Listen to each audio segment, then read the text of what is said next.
Steve Jobs once said in a documentary on PBS called Triumph of the Nerds, "I'm saddened, not by Microsoft's success. I have no problem with their success.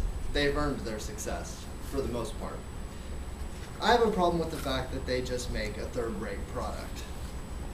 Today I will be speaking about the difference between Macs and PCs. To let you know a little bit about myself, I've been a true computer nerd since about 1985 when my parents brought home my first computer. It was for me and my sisters. It was a Commodore 64. At that time, it ran about $1,500, and in the 80s that was a lot of money. Some of us remember the 80s, hopefully.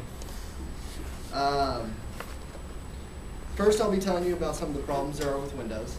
Second, I'll be telling you how you can remedy those problems with a Mac. And third, I'll be telling you exactly what you can do. Now to begin, I'll be telling you a little bit about Windows-based products. Windows computers contain many problems and potentially even more problems due to the number of these machines out there. To begin with, the market is oversaturated with Windows-based PCs. In Darple's article, he states that Gartner studies show that there are 57% of the market not belonging to Windows, but just belonging to Dell, HP, and Gateway. With many of these machines, and a lot of these machines being business, hackers will target the Windows-based computers and look for flaws and backdoors into these. According to DeBosses, during 2008, the BBC reported that Symantec was boasting it could detect more than 1,122,311 viruses on Windows-based computers. Another large problem with Windows-based is the time that it requires to boot. This may not seem like a large deal at the moment, but consider you're turning on your computer to check your bank account. And the time that it takes your bank account to load up, you could have bounced a check, which is never a good thing. Most computers today now carry more than one core in their processors, essentially multiple processors in one little package. The primary problem with this is Windows computers do not actually use all of these processors in order to boot up, so it takes upwards of 2 to 3 minutes. Now that we've gone over the problems with the PCs, we're going to go into some of the ways you can fix this with Mac.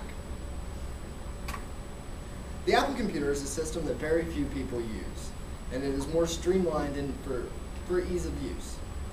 To explain how fewer people use Macs, you may remember that I said 3 of the big brands of Windows-based PCs took up more than 50% of the market.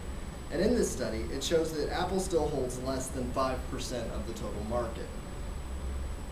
Now, one of the reasons this is a great thing is when fewer people have it, why target those people when, it's just not good money. If you're going to hack someone, why hack it? A great example of this is both me and my wife play World of Warcraft. I dedicate a ton of time to it, or I used to. I would spend hours upon hours playing. I have 6 level 80 characters. My wife doesn't even have a level 80 character. Her computer was targeted, and her account was hacked. They stripped all her characters down to nothing, sold all the gold, sold all her items. And this is just pure stupidity on the hacker's part. Why target a Mac computer? Because it's harder to get into, even though the backdoors do exist. I also stated that Windows had a slow boot up time. Now, I have a Mac, and it takes about 20 seconds for my Mac to go from power off to where I can log in. The same computer on my wife's side, we have about the same specs on our computer. It takes her a little over a minute and a half. And she has a Windows 7, and I set it to where it will boot as fast as possible for her. Now, I've told you the problems with the Windows computers, the solutions you can achieve with a Mac, and now I'll be telling you what exactly you can do about it.